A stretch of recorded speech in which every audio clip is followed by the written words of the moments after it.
आज का टॉपिक है आणविकता।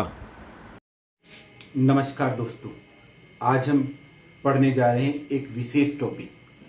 बहुत इम्पोर्टेंट टॉपिक रहता है। लेसन 4 है ये, कक्षा 12 में रासायनिक बलगतिकी, और टॉपिक है आणविकता। अंग्रेजी में कहते हैं मोलेकुलरिटी। आणविकता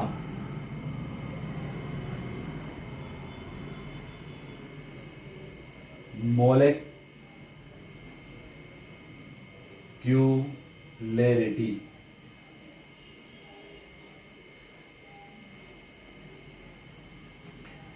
आणविकता समझने से पहले हमें कुछ बातें समझनी पड़ेगी। पहला जो अभिक्रियाओं की हमने आपसे बात करी थी, आयनिक अभिक्रियाएं होती हैं, आणविक अभिक्रियाएं होती हैं और अतिमंद अभिक्रियाएं होती हैं। ऐसी जो ये अभिक्रियाएं हैं, ये हम दो भागों में और विभाजित कर सकते हैं। पहला होता है सरल अभिक्रिया। सरल अभिक्रिया, इनको हम सिंपल अभिक्रिया या मौलिक अभिक्रिया भी कहते हैं। मौलिक या प्राथमिक अभिक्रिया भी कहेंगे।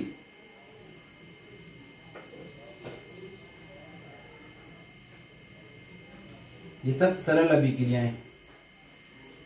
क्या तात्पर्य सरल अभिक्रिया? सरल अभिक्रिया वह अभिक्रिया होती है, सुने आप इसे और नोट भी करें। सरल अभिक्रिया वह अभिक्रिया होती है जो एक पद में ही होती है। विशेष बात, जो एक ही पद में होती है और उसमें भाग लेने वाले अणुओं की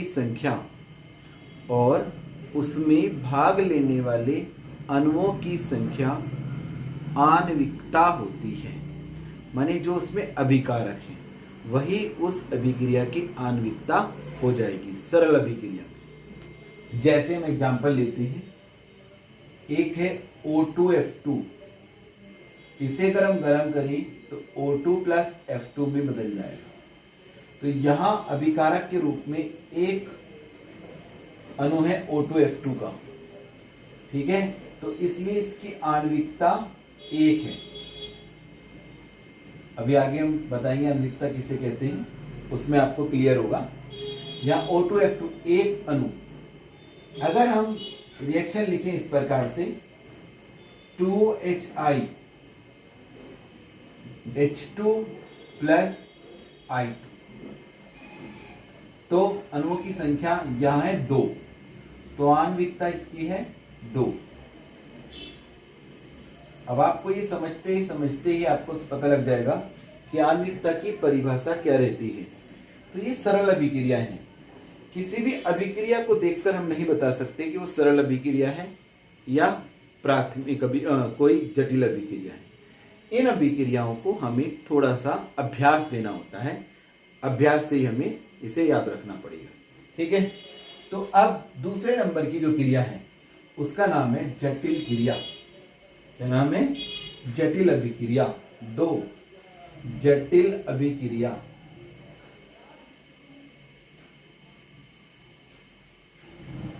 अंग्रेजी में इसे हम कहेंगे कॉम्प्लेक्स क्रिया। ये द्वितीयक क्रिया भी कहलाती है, सेकेंडरी द्वितीयक क्रियाएं।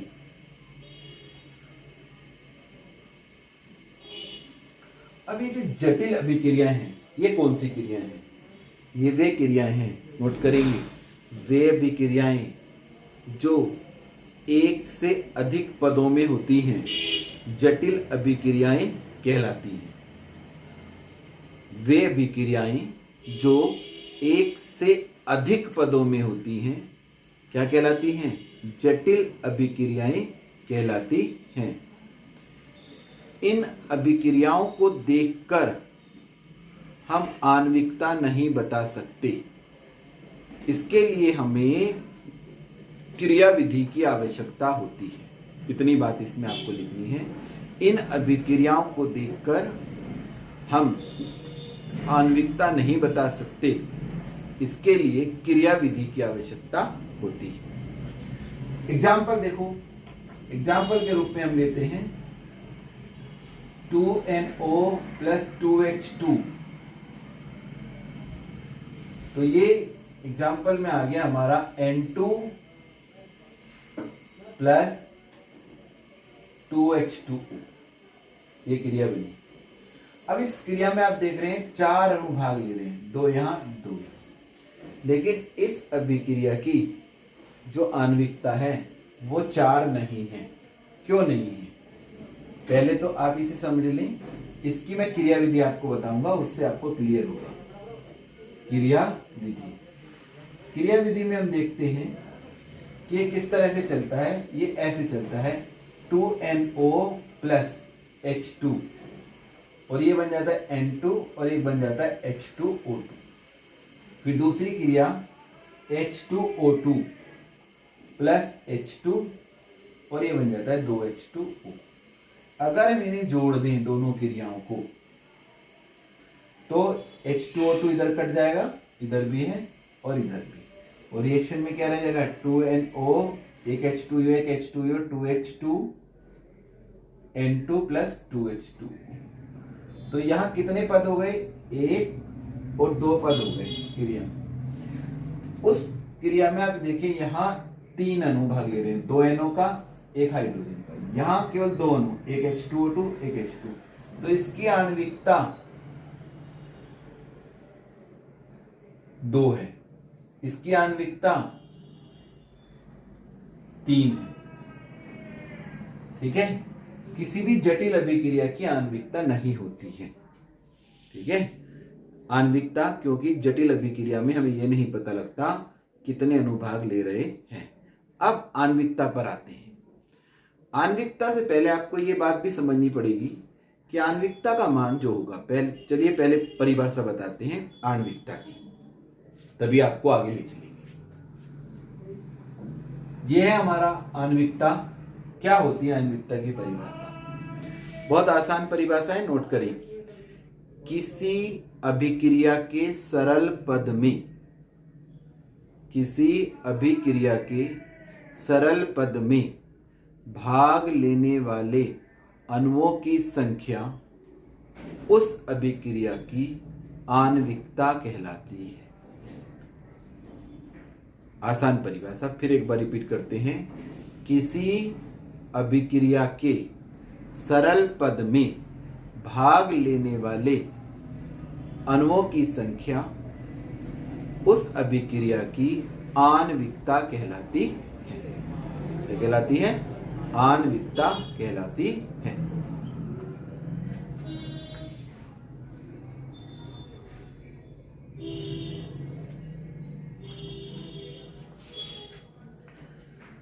अब नीचे नोट करेंगे इसी में, आणविकता का मान क्रिया विधि पर आधारित होता है।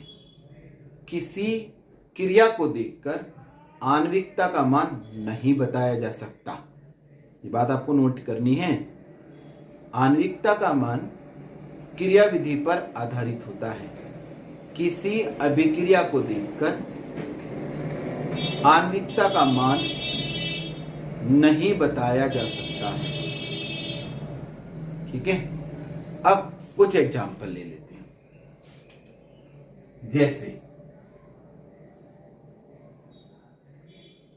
ये हमारा रिएक्शन अभी हमने लिखी थी, O2F2 is equal to O2 plus F2। आणविकता 1। Ethyl acetate CH3COOC2H5 plus H2O is equal to CH3COOH plus C2H5OH। 2 अणु भाग ले रहे हैं, आणविकता 2।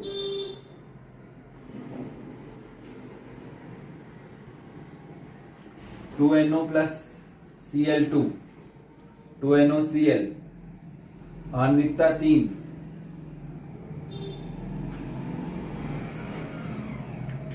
ये इसके उदाहरण लिखिए। अब हम नीचे नोट डालेंगे।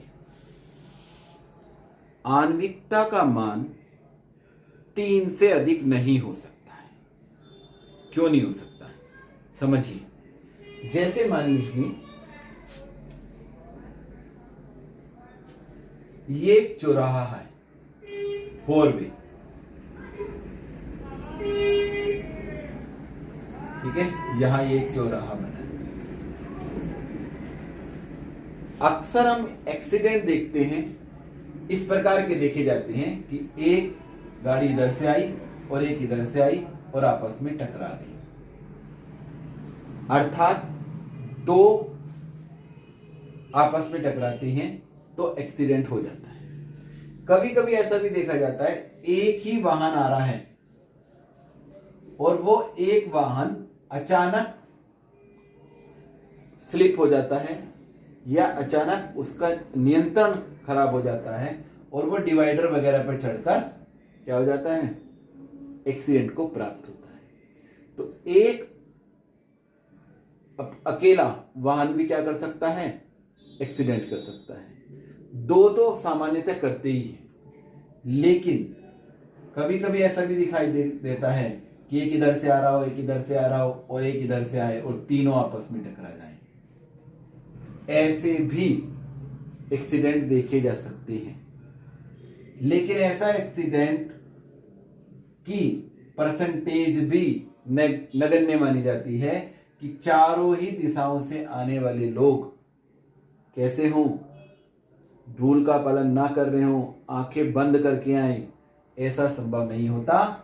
चार अणु आपस में नहीं टकराते, अर्थात चार गाड़ियां आपस में नहीं टकराती। तो जब आपस में टकराएंगे एक अणु ऊर्जा ग्रहण कर अपघटित हो सकता है, तो आणविकता 1 हो सकती है। दो अणु परस्पर टकराकर जो देहली ऊर्जा है उसके बराबर ऊर्जा करके आपस में अभिक्रिया कर सकते हैं, तो आणविकता 2 हो सकती है। कम केसों में देखा जाता है कि तीसरा अणु और टकरा जाए और प्रभावी टक्कर उत्पन्न हो जाए, तो आणविकता 3 हो सकती है। इसीलिए कहा जाता है कि आणविकता का मान 3 से अधिक नहीं होता। तो आप नीचे नोट में लिखेंगे, आणविकता का मान 3 से अधिक नहीं होता है, क्योंकि 4 अणु टकराने की प्रायिकता, संभावना, प्रायिकता भी कह सकते हैं या संभावना कैसी होती है, न्यूनतम, नेग्लिजिबल, नगण्य रहती है। ठीक है, बहुत नगण्य, 4 वाली अभिक्रियाएं अभी तक प्राप्त नहीं है। तो इस प्रकार से ये हमारा टॉपिक हुआ जिसका नाम है आणविकता। बहुत इंपॉर्टेंट टॉपिक है, कई बार ये पूछा जाता है। जो एग्जाम्पल है उन्हीं एग्जाम्पल से आप इसे करेंगे। आज जो वीडियो आपको देखी आपने, उसी वीडियो के डिस्क्रिप्शन पे आप जाएंगे तो आपको एक लिंक मिलेगा, उस लिंक पर आप क्लिक करें। जो लोग वीडियो देख रहे हैं वो इसे पर जाकर अपनी उपस्थिति दर्ज करें, तथा इसमें इस वीडियो से जो 3 क्वेश्चन हम आज ले रहे हैं वे उसी में लिखे मिलेंगे आपको, और उनके उत्तर आपको वहीं से देने हैं। यदि आपको उत्तर नहीं आए तो आप दोबारा वीडियो की वो क्लिप देखें और उन प्रश्नों का उत्तर दें। मैं देख रहा हूं कि मेरे कहने के बावजूद भी बच्चे लाइक और कमेंट बराबर नहीं कर रहे हैं। व्यूज आ रहे हैं 110, 115, 150, मतलब व्यूज की संख्या मान लीजिए 100 है, तो लाइक करने वालों की संख्या 30। आप जब भी अपनी वीडियो देखें, जैसे आपको व्हाट्सएप पे कोई लिंक आता है तो आप नीली वाली लाइन पे टच किया करें। आप अक्सर क्या करते हैं कि जैसे ही आप टच करते हैं ग्रुप पे आते ही, तो आपके द्वारा वो वीडियो वहीं व्हाट्सएप में ही खुल जाती है। आपको वहां से ना देख के आप ब्लू लाइन, जो ब्लू लिंक आया है, उस लिंक को ही क्लिक करें तो आप यूट्यूब पर चले जाएंगे और वहां आपको लाइक करने की भी जगह मिलेगी और कमेंट करने की भी जगह मिलेगी। कमेंट में आप अपना नाम लिख सकते हैं, नाम नहीं लिखना चाहें तो कोई भी कमेंट कि आपको ये वीडियो कैसी लगी, या आप वीडियो में और क्या चाहते हैं कि इसमें ये थोड़ा चेंज कर दिया जाए, ये आप उसमें बता सकते हैं। आपको घर पर रहिए, सुरक्षित रहिए, हमारी शुभकामनाएं हैं। जल्दी ही आप सबके विद्यालय अगर खुल जाते हैं तो आप सबको वर्चुअल वो भी मिलेगी पढ़ने के लिए। यहाँ आपको ऑनलाइन पढ़ाया जा रहा है। कोई परेशानी हो तो आप हमें व्हाट्सएप कर सकते हैं या हमें बता सकते हैं। सुरक्षित रहिए, घर पर रहिए। Thank you.